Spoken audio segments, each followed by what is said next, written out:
Hello friends, welcome to our YouTube channel friends. In this video I am gonna tell you about how you can hard reset your Realme C85 5G smartphone. So let's start the video friends. To do that you have to first come to the settings, click on search, and here you have to write reset. Simply reset, click on search, and here it is reset phone. Here it is erase all data. So you have to just first enable the passcode and it will reset your everything. So it will erase all the data from your smartphone, including your Google account, your SD card, photos, videos, files, Google's, everything will be permanently deleted. So first you have to back up your Google account and remove your SD card. Then you have to do it.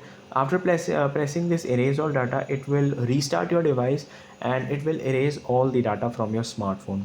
So this is how you can hard reset your smartphone. I hope you like this video. Thanks for watching.